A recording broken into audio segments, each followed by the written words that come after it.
Alright, so for today's set of tutorials, we'll be focusing on creating our train's topology using a height map generated in Photoshop. So let's jump on into Photoshop and do that. Alright, so all a height map is a Photoshop raw grayscale file from a bird's eye view which shows the topology of our map.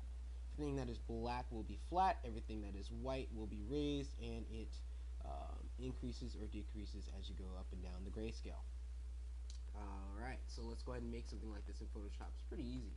We'll go to File, New, and we're going to choose a 1024 by 1024 size for this image. We'll click OK, and we'll go ahead and come over here and we will make sure that our foreground and background colors are on black and white.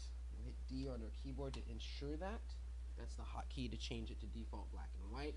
If you wanted to, you could always double click on these, change the values here, double click on the background color, change the values. But we can also get quicker access to that by clicking on the D on our key. Alright, next thing we need to do is we need to make sure that we're working in grayscale and not a color image. So we're going to go to Image Mode, and as you can see, it's checked for RGB color. We want to switch that to grayscale so that we are working in a grayscale format. Okay, for this to work, for this image to take effect in Unity, Unity requires these images to be Photoshop raw grayscale images. So we've checked the grayscale part.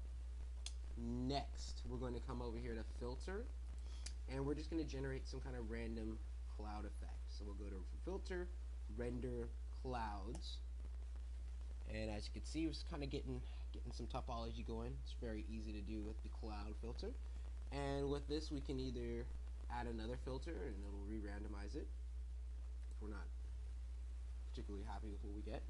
Or, well, if we like what we see, we can enhance it by coming over here to our image adjust levels, and we can bring in some of the mids, highs, and lows, or take out some as needed. We can do that with one of these three carets. Okay, the lows, we can pull this caret over and it'll increase the amount of lows in our scene, giving us a little bit more flat areas. We can pull out some of the mids, or we can bring in more mids, increase a little bit more bulk on those mountains where the cliffs will start. And then of course at the highs, those will be the peaks. We can bring those in, and I think I'll stay with that. I'll click OK. Now the next thing I'm going to do is I'm going to refine this with my brush tool. So I'm going to click on here and choose brush. And then on the screen, I'm going to right click and I'm going to choose a brush hardness and size. I'm going to go with this airbrush here and I'm going to choose the size like that. And I'm going to come in here and make little roads, little canyon passes where we can have a little bit more action on the ground action here. Alright, so I will keep a lot of these mountains. I'm going to keep the perimeter. This isn't going to be an island. This will be just a little here. Definitely not a desert. We'll come over here and we'll add this section here. I like how it kind of generates this random jagged effect. It'll look really good in Unity. We do need to be aware that we do need to be concerned about our perimeter. So maybe, you know what, I might take out this entire front here and make this a beachfront, and I'll make this a river. I'm going to switch this up. So all this is going to be water, and we'll have all our action take place up here on the canyon, on the cliffs. We might have to flatten some of those regions, but that's okay. This will look better with water running through it.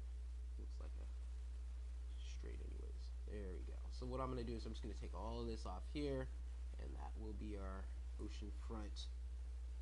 I'm going to fix this right here real quick by switching over to my white, and then I'm going to change my opacity so it's not painting so far on white to 50% or so, and then when I paint it's going to start with gray, and as I increase and click it'll turn whiter and whiter.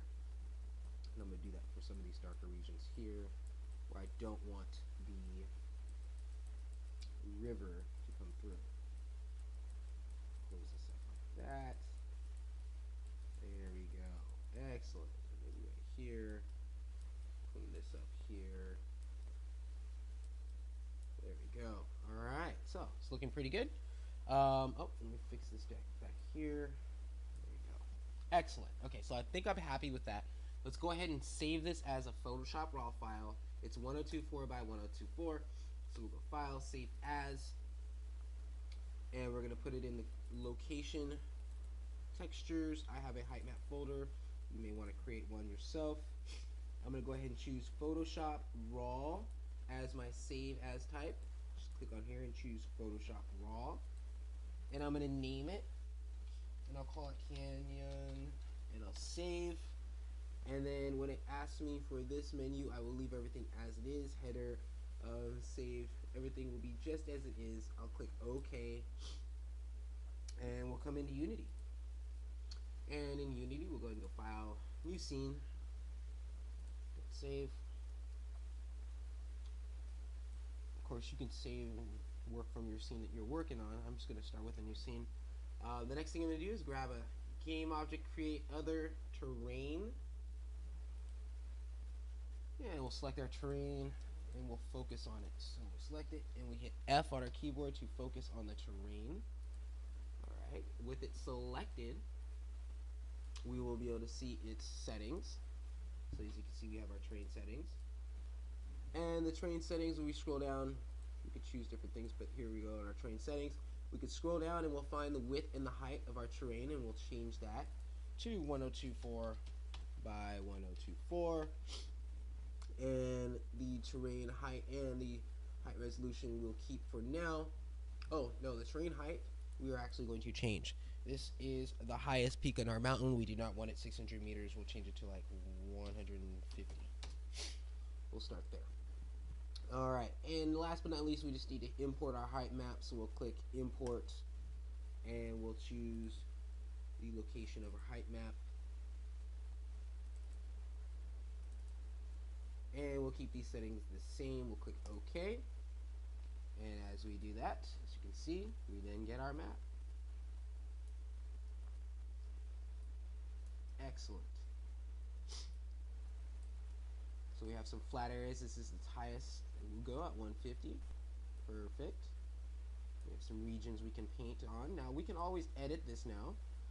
If we grab our brush tools, use our height tool here. I'm going to paint a height of, let's do, if that highest peak is 85, I'll do, or 150, I'll do 100. So we're going to paint this area right here. Right inside of here, we're going to cap this off at 100. Let's make sure our brush size is fairly large. Our opacity is fairly large. And we're just going to hit this whole area right here. Just make this about 100. There we go. Remember, we're still trying to create parameters, so we're not going to touch the end wall there. And we're going to raise all that up. I'll have to fix that possibly.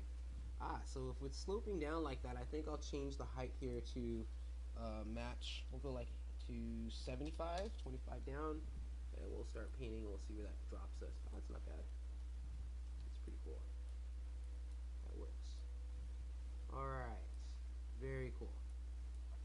Now let's add some water just so we can see what it's going to look like with the water. In order for us to grab the water, we need to, once again, import that as an asset. So we'll come over to Assets. We'll come over here to Import Package, and we're just looking for the Water Basic. We'll click on Water Basic. It's going to bring up our sub-menu, asking us if we'd like to import a water. We'll click Import, and here it comes. Excellent. Now we're going to navigate over to our assets, and we should find our water package here in our standard assets, and we'll see a character, skyboxes, water basic. Double click.